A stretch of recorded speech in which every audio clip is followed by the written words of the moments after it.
Welcome everyone in the San Francisco Bay Area and across the nation to Ryle's Winter Lecture Series at Stanford University's Graduate School of Education. My name is Brian Brown and I'm lucky to host you today. Ryle is the program for race, inequality, and language in education. And the idea is that as a collective, we study how these things matter with and to each other, as opposed to studying these things in isolation. It's important that we think about them collectively. And so I'm going to first start by quoting an educational philosopher out of Philadelphia named Meek Mill, who once said, "There are levels to this."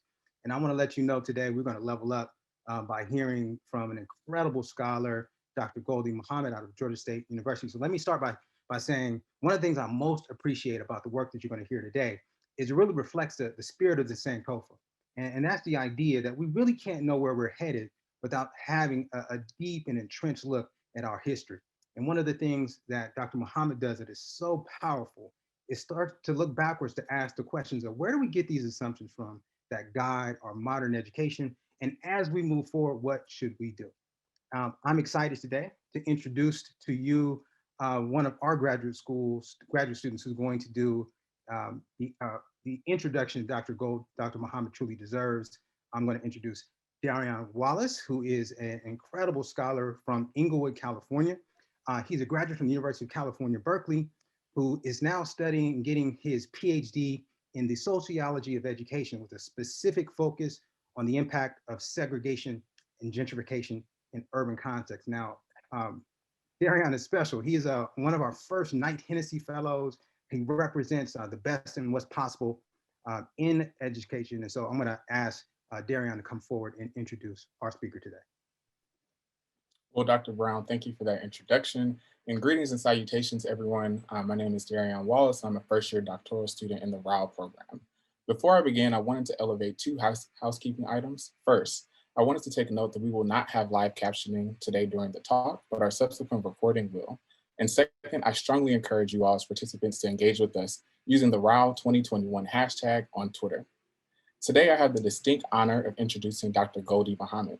She began her career as a reading, language arts, and social studies middle school teacher. After teaching in the classroom, she served as a school district curriculum director and was responsible for K-12 literacy instruction, assessment, and professional development. Dr. Muhammad received her PhD in literacy, language, and culture at the University of Illinois at Chicago. Her research interests are situated in the historical foundation of literacy development and the writing practices among Black communities. She is currently an associate professor of language and literacy at Georgia State University. Her work has appeared in numerous books and journals, including Research and the Teaching of English, Urban Education, the Journal of Adolescence and Adult Literacy, and Written Communication. Each year, she holds a Summer Literacy Institute with Black girls called Black Girls Write, which reflects literacy practices found in 19th century African-American literary societies. Additionally, she serves as the director of the Urban Literacy Collaborative and Clinic. She also serves as the school board president, has served as the school board president, and continues to work collaboratively with local schools across communities in the Atlanta area. She works with teachers and young people across the United States and South Africa in best practices and culturally responsive instruction. Through the aforementioned plurality of research practice endeavors, Dr. Muhammad strives to shape the national conversation for educating youth who have been underserved, which is not gone without notice. Dr. Muhammad has received numerous National Council of Teachers of English Awards, including the 2014 Promising New Researcher Award, the 2015 Alan Purvis Award, the 2016 Conference of English Education Janet Emick Award. Moreover, Dr. Muhammad has been recognized as the 2017 Georgia State University Urban Education Researcher Awardee, the 2018 University of Illinois Chicago Researcher of the Year, and most recently, the 2020 AERA Division K Early Career Award. And she's received a $750,000 grant from the United States Department of Education to study culturally and historically responsive literacy programs in STEM classrooms. Much of this work has culminated in her book entitled Cultivating Genius, an equity framework for culturally and historically responsive literacy, which was released in 2020. So without further ado, ladies, gentlemen, and non-binary folks, please join me in opening up our intellectual home of race, inequality, and language at the Stanford Graduate School of Education to Dr. Goldie Muhammad. Ooh, that is a beautiful introduction, brother. Is this your first year?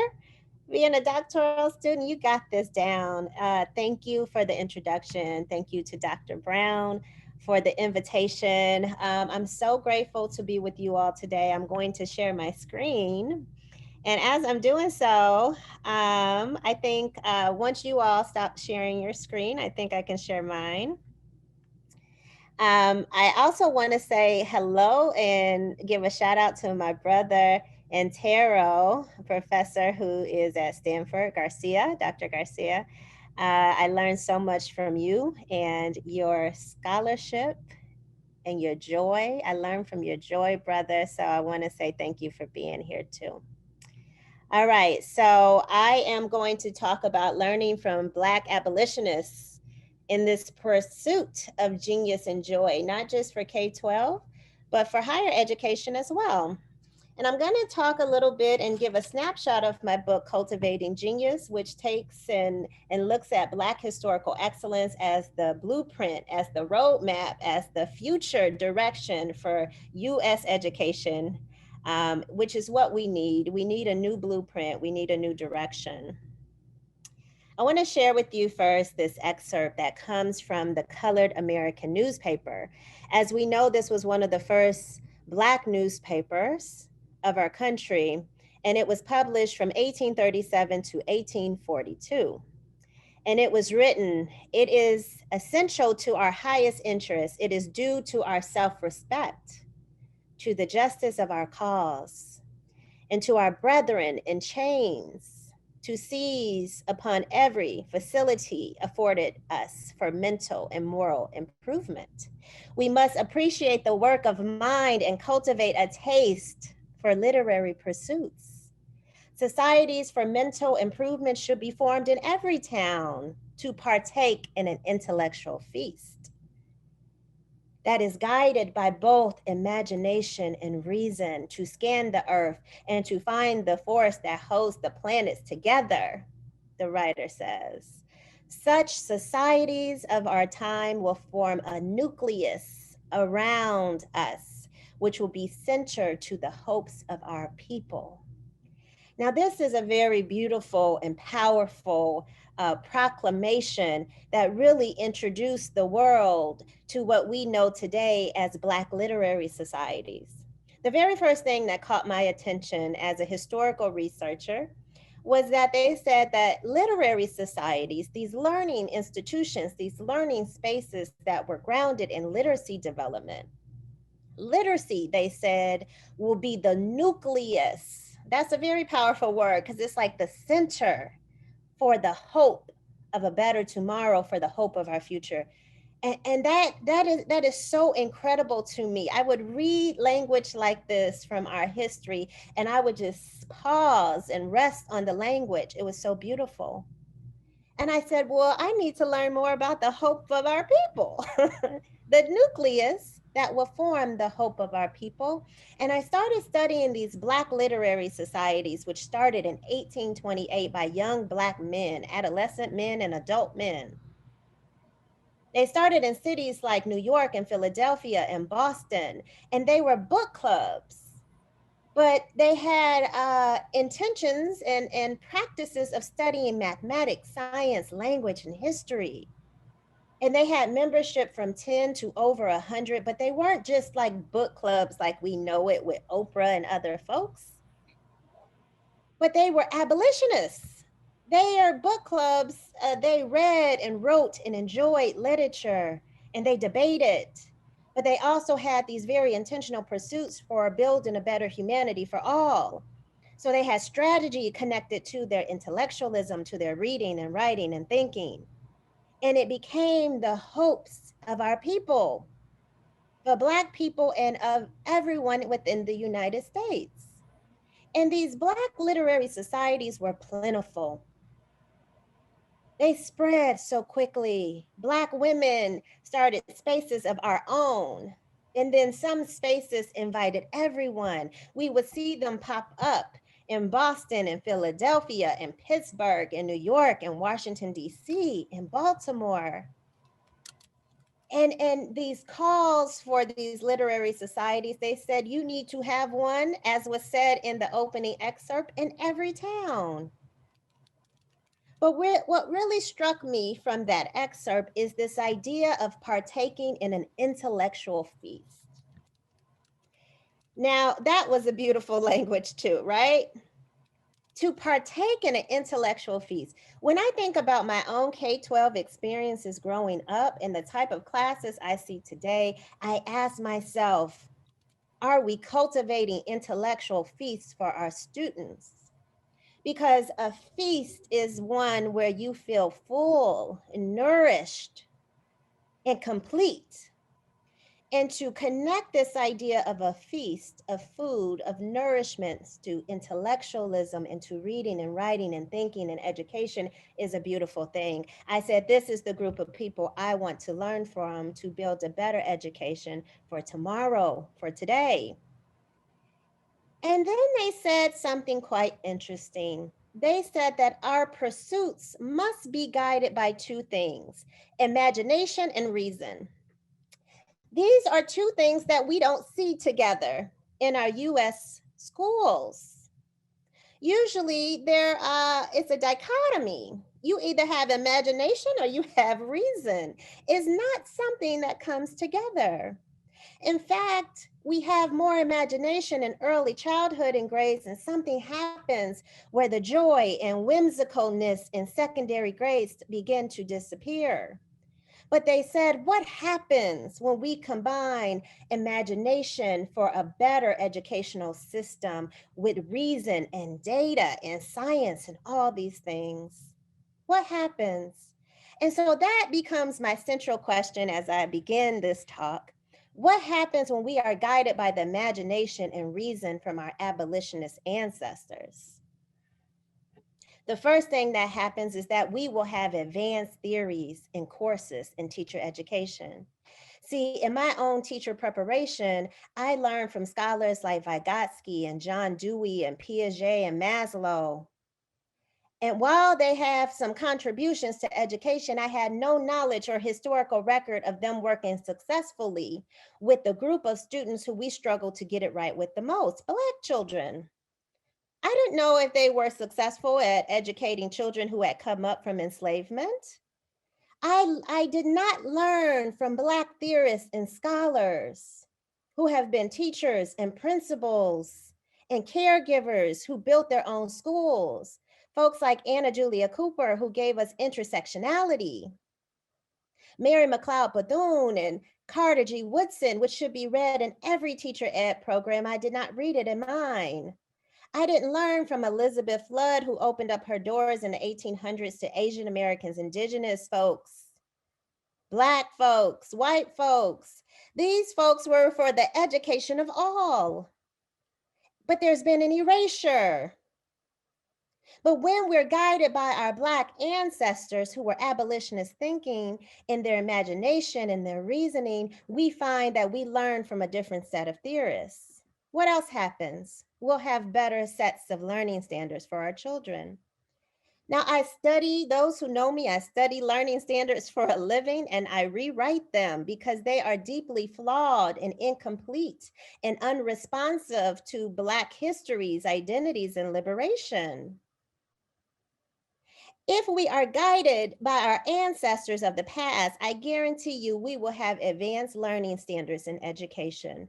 I want you just to take a look at the current learning standards in kindergarten social studies in Georgia, where I am. When I take a deep look at these standards, I see the first thing that I notice is the verb to identify something that's not a strong genius intellectual task. I see a very whitewash set of learning standards. It feels as if Dr. King is tokenized here. I don't see other holidays. I don't see indigenous knowledges. I don't see Indigenous Day, People's Day. I still see Columbus Day. I see oppressors being identified and maybe even celebrated. I don't see Latinx American symbols. But when we follow the pathway from our ancestors, we wouldn't have this. What else happens when we are guided by imagination and reason from Black abolitionist thinkers? we will have advanced curriculum. Let me problematize where we are today. In the 1850s, we had a book called The Measuring Rod for Textbook Selection. And this book was like the guidebook for textbook selection and curriculum selection and lesson plan selection.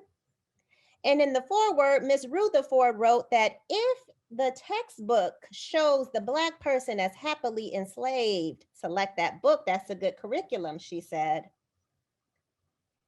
But reject the book, as my arrow is pointing here on the screen. Reject the book that speaks to the slave owner of the South as being cruel and unjust to his slaves. Because we all know that they were loving and kind, right? But this set a foundation for the problems we have in textbooks today. They are whitewashing and erasing history. But if only we had been guided by the imagination, the spirit, the genius, the reason, the joy of our ancestors, we would not have this. Let's go further back to one of the first textbooks for teaching children how to read called the New England Primer. This was published in the 1600s in Boston. And the book was really grounded in teaching children how to read and teaching them not to sin, according to the writers. And this book is largely problematic. It certainly is not in the spirit of imagination and reasons of Black abolitionist thinkers. This book has many problems. Here are 5. The primer centered whiteness, white representation, white characters, white culture, neglecting to offer diversity of people of color. The primer was apolitical. It lacked social justice. Did we need social justice in the 1600s? Yes. We need it now, we needed it then. The primer did not provide opportunities for all youth to make sense and cultivate a sense of self. Problem number 4, it was only printed in English language, although it was taught to indigenous children. And problem number 5, it only cultivated skills only instruction. Skills only teaching is not genius. But when I study the New England Primer, the measuring rod for textbook selection, I ask myself the flaws within teacher education programs, the lack of Black and brown theorists. I have to ask myself from the 1600s to today, how much have the problems shifted? When I look at where Common Core and other state standards are, like the state of Georgia, that those standards look like if the New England Primer was a set of standards, that's what it would look like in Georgia. When I look at the curriculum teachers are given to teach with in the texts and the textbooks, these are still grounded in the cultivation of skills only. We are not assessing students on identity development and social political consciousness. We are not evaluating teachers on anything but skill development and their ability to cultivate academic success. Where are the intellectual feasts that our ancestors spoke of in 1837? Where is the genius and where is the joy? And we know that schools are reflective of the problems that we see in society. They can be reflective of the joys we see in society too. But across time, we have had people protest to keep the New England Primer at the center of our US educational system. People are protesting to preserve the whiteness held in our system, in our curriculum, in our standards, in our texts. And then some people have just been protesting to stop killing us because we are Black. That's how polarizing the country has been. And so in schools, you're going to have educators who want to preserve the worksheets, the textbooks, the curriculum as it is. And you're going to have people who protest. We need consciousness and social justice and liberation and equity in this work. Schools are reflective of what we see in society. If you have an erasure of people's humanity in society, you're going to have an erasure of people's humanities in schools. from the teacher who contacted me who said that she got in trouble for teaching Breonna Taylor's name. I said, did you get in trouble for teaching Anne Frank's name? Both of these young women and girls had oppression on their lives, but for some reason, she did not get in trouble for Anne Frank because Anne Frank's oppression mattered more than Breonna Taylor's. When we have an erasure of people in humanity with no convictions and killing folks because of their skin color and people just turning away, and then we start to see it in our textbooks, like social studies books, who call enslaved Africans workers who came from Africa. It's an erasure of history. And so when the educational system has been absent of Black histories, Black identities, Black liberation, Black literacies, we must disrupt it and use our power, our thinking, our pens, our pedagogy in very different ways than we have in the past. Because when we look at all this and compare it to our Black abolitionists of the past and African people of the past, despite all that, we started with genius. Our stories did not start with what we see in schools today. See, I work with teachers and I ask them, and I work with educators and I say, well, tell me about your Black and Latinx students. And sometimes I hear things like, they struggle, they can't read, they hate to write, they're not invested. And I would say, no, start again. And they would say, well, they're defiant, have behavior problems. I say, no, start again. Because who we are, who they are, is genius. We started with genius. We have so many examples, we cannot even fill the slide of genius across time of our people. From hair braiding maps to signify liberation and direction into young women's and girls' hair. Can you imagine creating something during times of oppression? That is genius. From using songs and spirituals and hymns like the song Go Down Moses, and when you heard that song being sung, you knew that Sister Harriet, a model for our humanity today, you knew she was nearby. That is genius.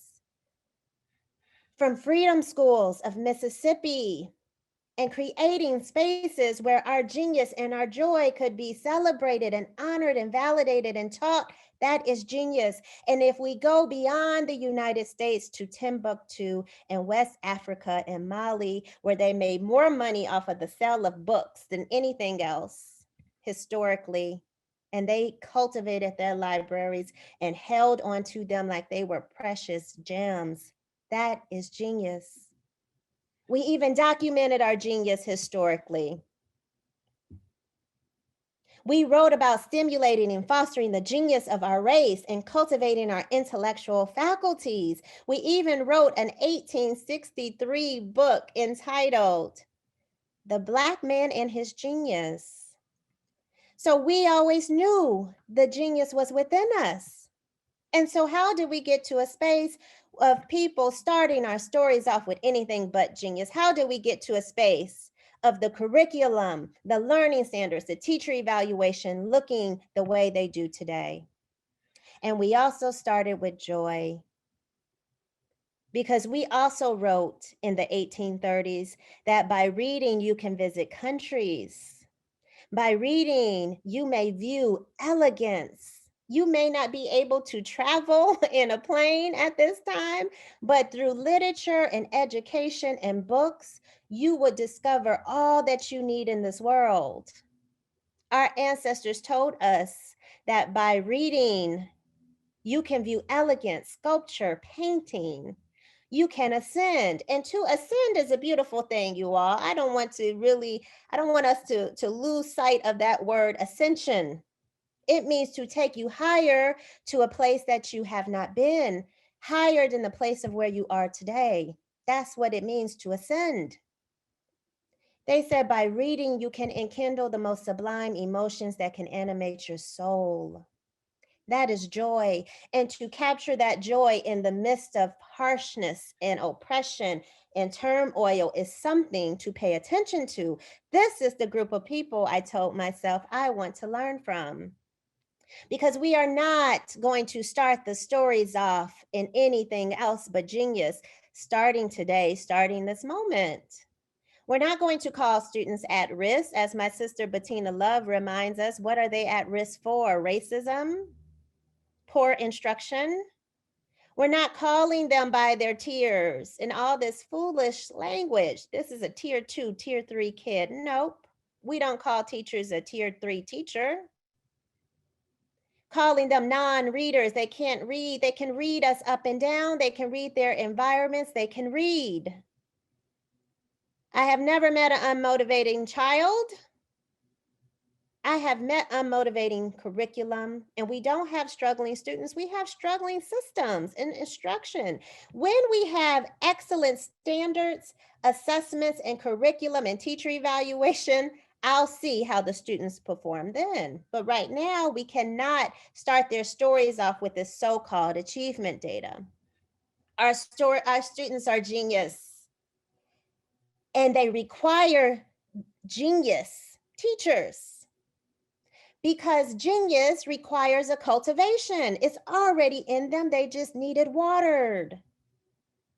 And that's what the work is really about. How do we cultivate this sense of genius and joy within our students? By taking the guides, the models, the lessons that was meticulously left for us by our ancestors. And so with Black abolitionists as our guides and blueprints, I'm asking really in my work these 3 questions, and I hope to answer some of these with you all today. How do we move theory of justice and culturally responsiveness into real practice? So many teacher candidates and K-12 teachers understand social justice and equity and culturally responsiveness and the need for it, but they said, how does it look in a lesson plan? Especially given the constraints I have at my district and school, especially given the Common Core standards that are incomplete and flawed.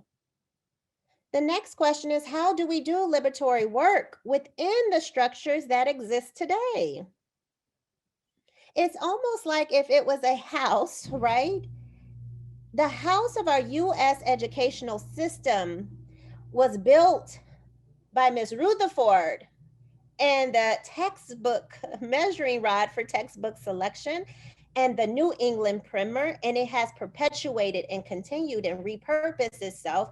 If the walls of the house of the US educational system was built with whiteness and white supremacy, what work can we do to dismantle, but to also do the justice work inside the walls, which is where we are right now? And how do we dismantle this deficit thinking of our students? If you don't think they're genius, how in the world are you going to teach them? If you don't know them, how are you going to teach them? If you don't love them, how on earth will you be the best teacher for them? Because what our ancestors taught us is that teaching must be reserved for the brightest and most conscious among us. And so, in my study of Black literary societies and Black abolitionist readers, writers, and thinkers, I found that they had 5 goals for learning, and they called their learning goals pursuits.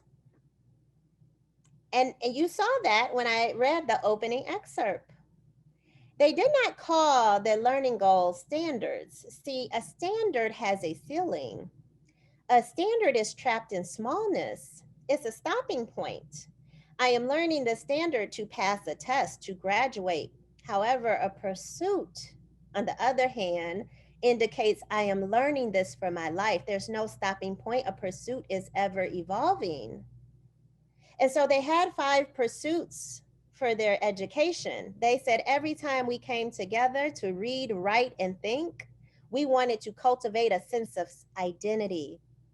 They wanted to learn who they are as a people, as a nation, in their individual identities as well. Who are we? Who are we not? Who do we desire to be? Teachers need to be cultivating students' identities, because when you know who you are, no one can tell you any different. And it's especially important for students of color. When the world may not have told them that here you need to be represented, when the world may not have told them that you are enough, that you're smart enough and beautiful enough, we need to disrupt that kind of thinking and make sure they understand that in our classrooms. But they also need to learn about people who are different than them. Historically, literary society members read international works. They did not just read from Black authors, they were studying the cultural lives of other people. Number two is skills. They cultivated mathematics skills, science, history. They wanted to read and write like a historian, writing skills, all the things that we currently see now in the Common Core standards.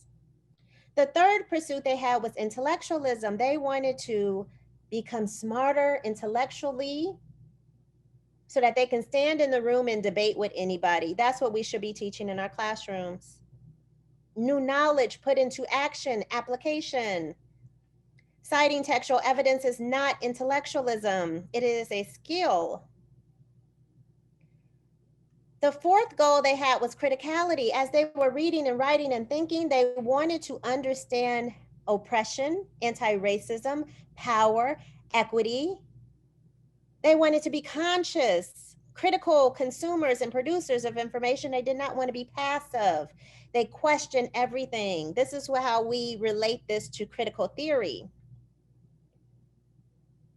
They wanted to understand all types of oppression and to navigate it so that they can help to make a better world for all. Criticality is helping to cultivate the kind of child that disrupts other people's hurt, pain, and harm.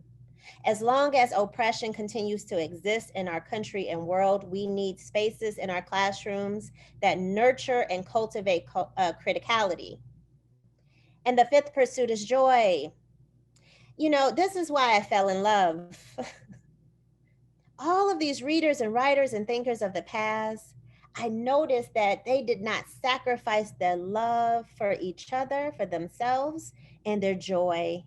It almost baffled me how much they were still able to attain and be purposeful in their joy. They elevated images and narratives of beauty, of humanity, of the world. It's a beautiful thing. And so I am asking teachers today and teacher candidates, how do we write lessons and units that are encompassing of these 5 pursuits?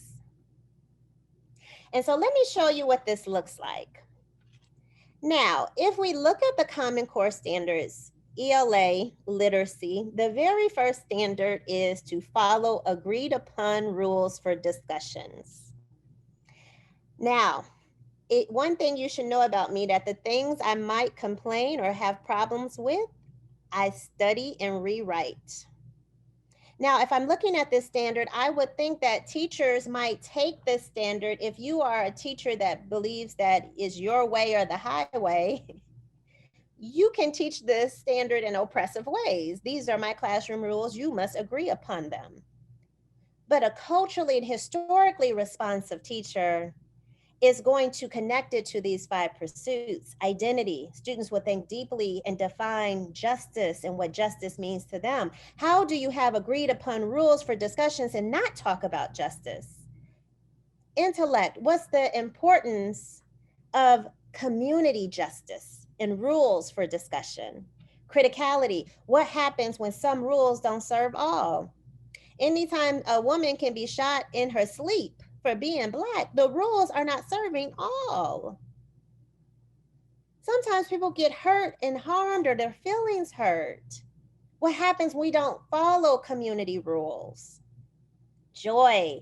Students will connect community justice to individual happiness. Now I'm working with a set of learning standards that I can teach. And to teach these 5, I suggest for teachers to bring in more multimodal layered text. We are beyond the time where print text is enough or one text is enough. We need to take an anchor text like a book on Mandela and the apartheid and layer it with South African joy. I never teach about anybody's hurt, pain, or harm and start with hurt, pain, and harm. I start with their genius, their brilliance, and their joy. I'm going to layer it with song, like the national anthem that is sung in multiple languages, and video speaking highly of apartheid, because I want students to understand how some oppressors made oppression sound and feel good. I'm going to layer it with a decolonization map. Now I have texts that I can teach with. And so you all must be in the pursuit of unearthing. K-12 schools, curriculum companies will not give children everything that they need. We have to unearth the histories, the stories, the people, the moments, the movements that our children need to learn about. If you are teaching us, you might teach a lesson in elementary about the Black farmer at a meeting in Oklahoma in 1940. That's something that they haven't seen. But to be more human, we need to unearth and bring more humanizing practices. We talk about humanizing a lot, but are we really shifting our practices? So let me give you a few examples as I close, and then we'll open it up for some Q&A. First, I want to start with parents and families, and I'm going to take you all the way to higher education. I encourage parents to do read alouds at home and just to ask their child 5 questions around these 5 pursuits. This comes from the book Charles Henry Turner, The Inquisitive Mind, Buzzing with Questions. He was a zoologist born in 1867, and he asked a lot of questions, particularly about bees and ants. What do you want to learn more about? Identity.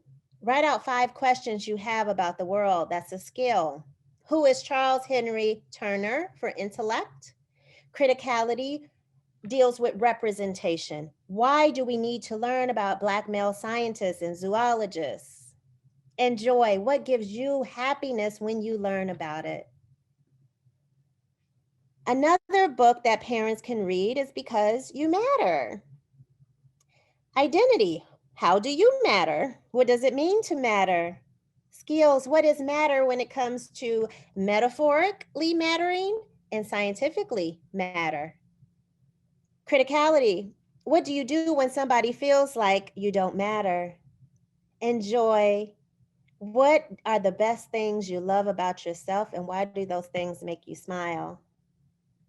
Let's give you some K2 examples. Students learn how to write their names when they come into kindergarten, but if we attach it to these 5 pursuits, students will learn the meaning of their names, identity, learn about different naming traditions like Latinx naming traditions and Chinese naming traditions, West African, Islamic. So many cultures have their own naming traditions.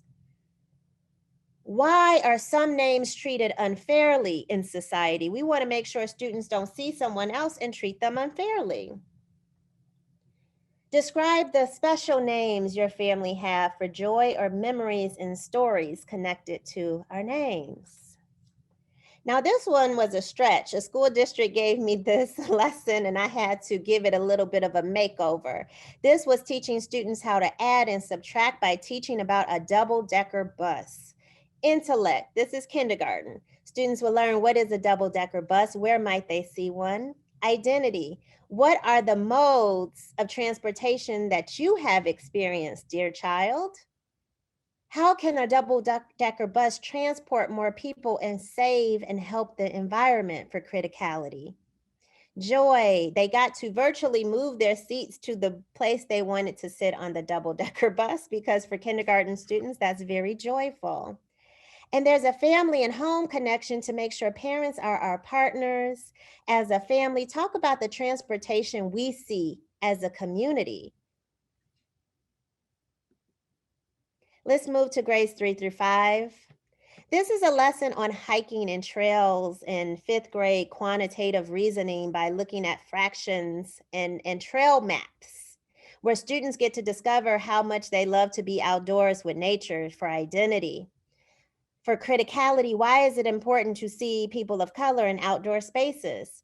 I used the article about Black scientists and nature lovers and how they hike as a means to create social awareness. And they started a hashtag called Black Hikers Week. For joy, how can nature elevate our happiness? And yes, I'll give you these copies of these lesson plans. The rest of the slides are the book.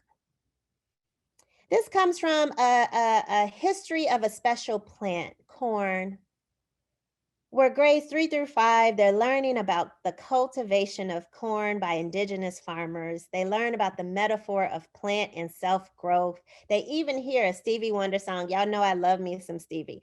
Stevie Wonder song from The Secret Life of Plants. They think about representation and how we hear certain stories about indigenous people and how we need to have the fullness of their lives represented in public and media. Students will learn about the joy of planting seeds and the sounds of plant growth. And then this is a lesson that I taught, and the children that are featured in my book are the children who I taught this lesson to across 2 class periods in 4th grade. I also have the video recording if you want to see what this looks like in real life. But they learned about the literacy lives of Aaliyah Muhammad Bakar and Richard Wright. They learned about Chicago and Iraq and the card catalog and the Horn book and the history of libraries, 4th grade. And if you don't believe me, you'll see the genius in the video. They thought about themselves as readers, their favorite books, how reading gives you joy, and the different powers and barriers that impeded literacy and reading across Iraq war and racism in the 1920s with Richard Wright. Let's move to middle school. This is teaching students across the different disciplines, but the Green Book, students got to determine where they wanted to travel to and why, and metaphorically pack a road trip with their family. But they learned about the history of the Green Book as a travel guide for African-American travelers in the 40s and 50s. We connected it to how to measure and calculate distance for math, how to study primary source documents in social studies. And as a family, we had families discuss where they desired to go, where have they been, and do we still need a Green Book today? And here's another lesson that comes from Dr. King's What is Your Life's Blueprint? What are your goals in life, dear child? Where students wrote out their goals for identity. For intellect, they learned the history of the blueprint. What year was it invented and why is it blue? They learned about those social, logical, and economic factors that get in the way of reaching your life's goals. And we connected it to teaching students how to use scale drawings for math, how to write personal narratives for ELA. And as a family, they had to do a blueprint of their dream room together. And finally, let's get to high school in my last 5 minutes. This is world language Spanish. Now, this is not about a social problem. This is a unit plan on time, where students explore their relationship with time and European dominations of time, and how time is measured and understood across different cultures. They also gained ownership of their time and talked about how they spend their time to experience joy. And for the visual arts, they had to create a visual representation of time, just like Salvador Dali did. And for Spanish, they had to talk about how they spent their time in Spanish. This was created by teachers in New York City. This is an AP lesson and unit on colonial 18th century literature, but teaching students to understand the resistance and protest identities they have to change their schools, their communities, and their nation.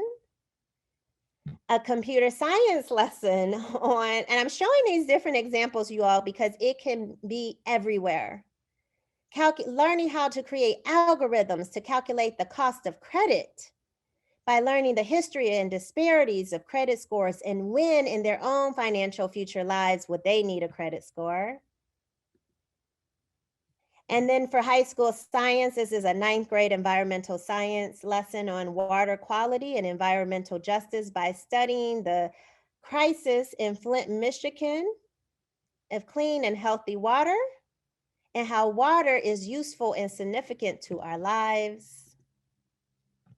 A global history lesson on the Taino Indians and learning how to analyze documents and support claims by learning how they resisted colonization is the type of unearthing we need to teach in global history.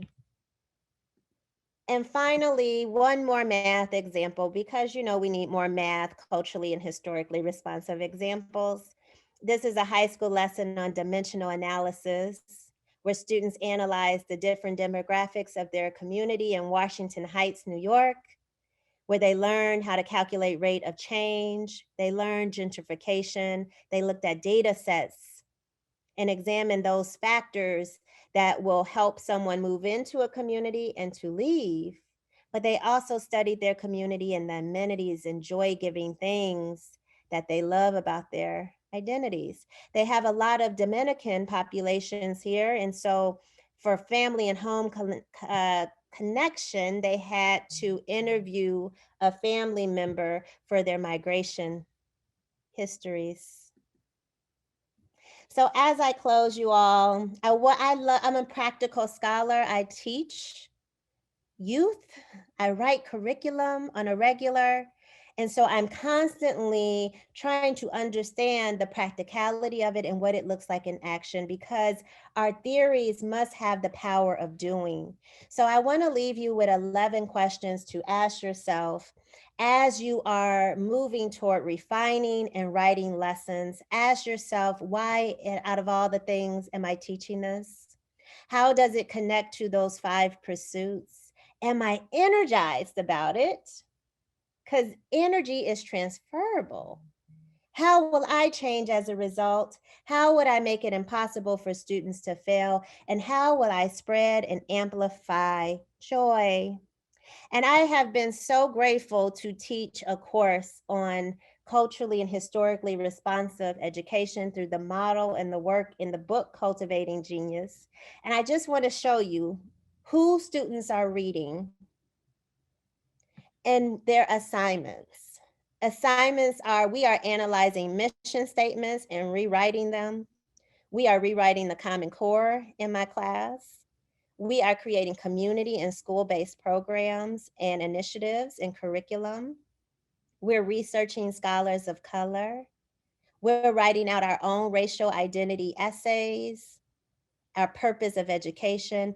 This is what we're moving to have more experiences at the teacher education level, where students don't graduate and struggle in the classroom. And as I'm reminded, I saw this today, so I had to add it.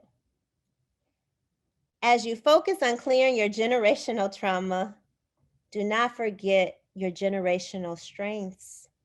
Our ancestors gave us more than wounds. They gave us the playbook, the roadmap for all US education. That is the most magnificent thing. So let's not forget that, you all. Let's remember to learn from our ancestors, and let's remember to be the genius that we need to see in the world. Thank you.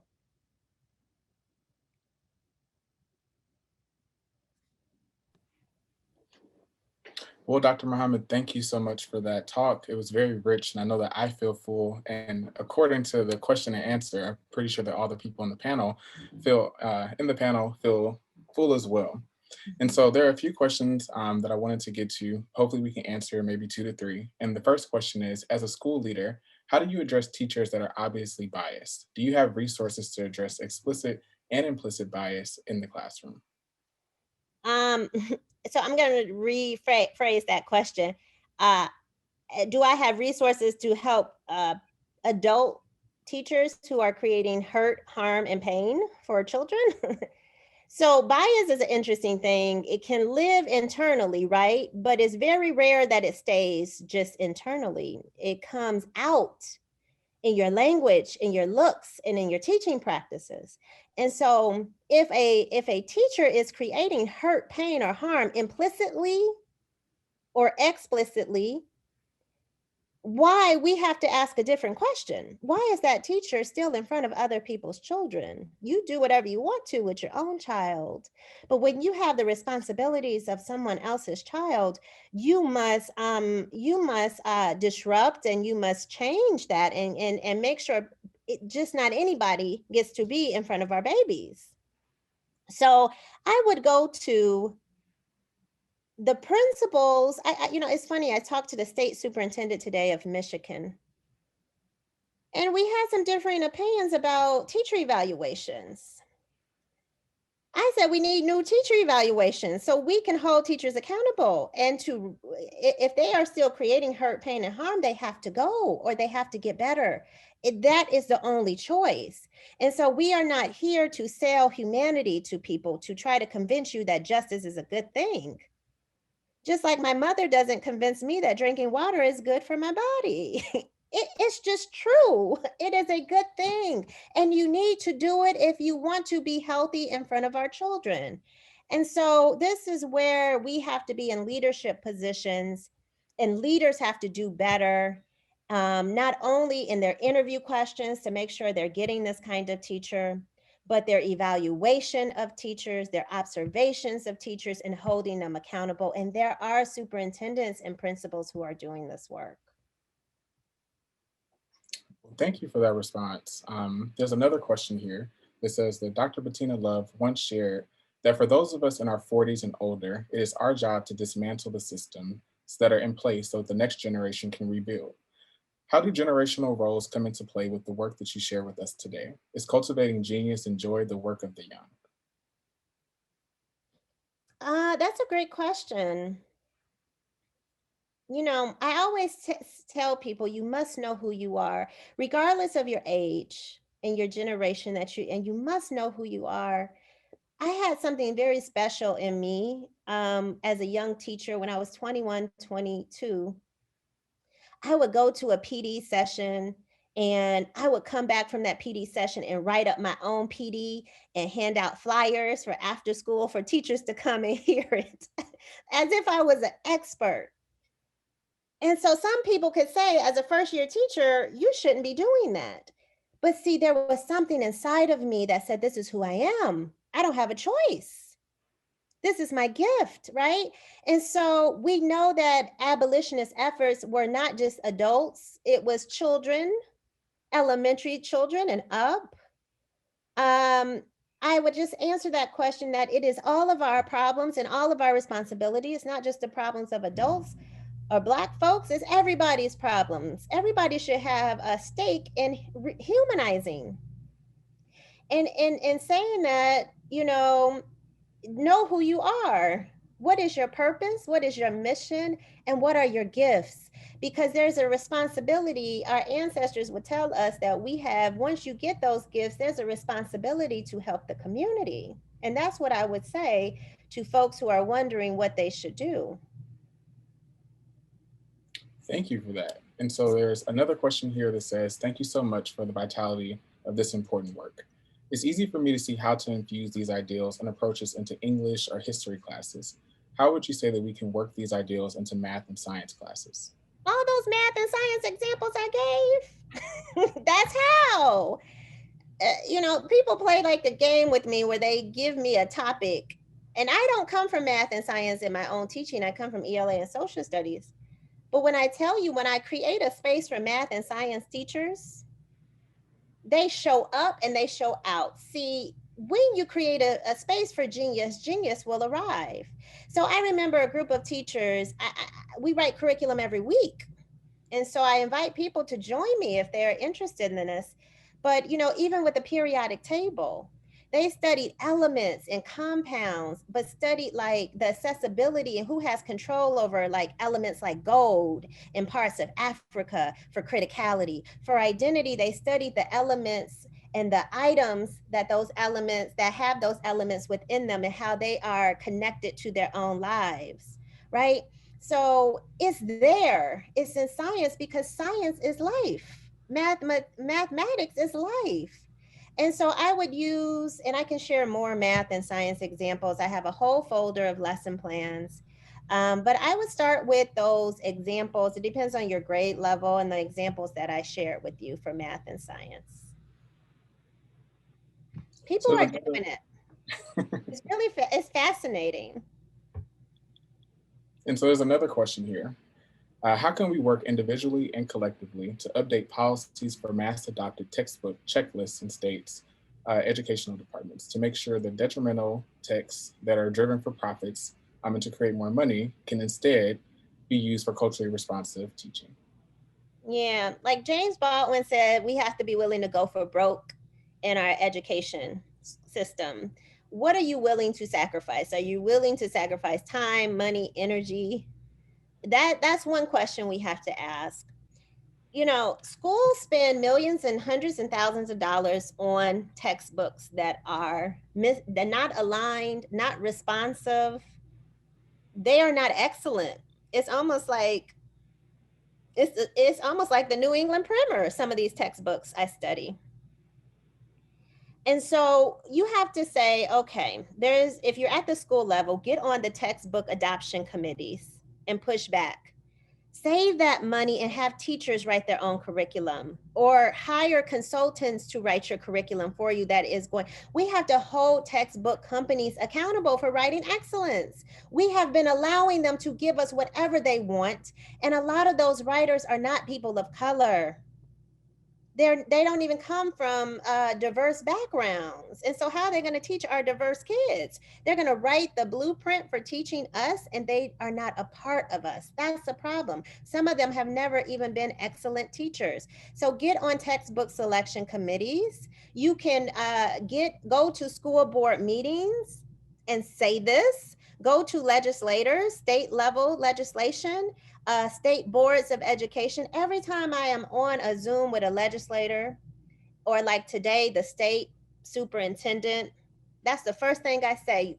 You need to write new standards, and I'm going to support you if you need help.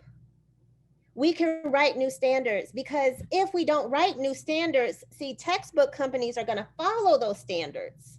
And so if the standards are flawed, the curriculum is flawed. If the curriculum is flawed, the assessments are flawed. Y'all with me? If the assessments are flawed, the teacher evaluation is flawed. So it really starts there. So any kind of space you get, do your advocacy work. All right, well, thank you so much for taking the time to answer those questions. And I'm going to pass it over to Danielle to close us out for the day.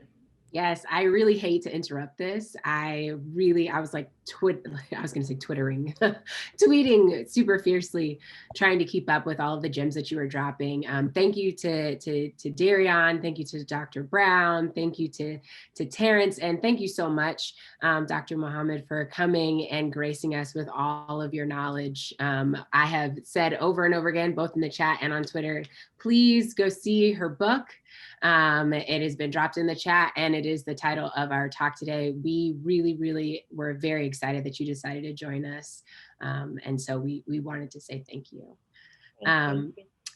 Also, just letting everyone else know, I have received a couple of messages. We will not be having a student session that usually follows this, but I have spoken with Dr. Muhammad, and she has assured me that we could possibly reschedule one coming soon. I did want to let everyone know as you exit that we will have another RILE talk, another RILE speaker series. It will be February 18th. Also a Thursday. We will be bringing back some esteemed RILE alumni. So that's really exciting. Dr. Casey Wong from UCLA, Dr. Keith Cross from the University of Hawaii, Dr. Maribel Santiago from the University of Washington, and Dr. Alexis Patterson-Williams from UC Davis. So it's a little bit different.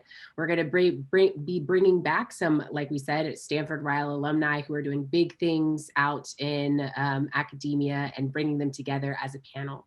So thank you all for joining us today. Thank you again to Dr. Muhammad, and we will see you all February 18th.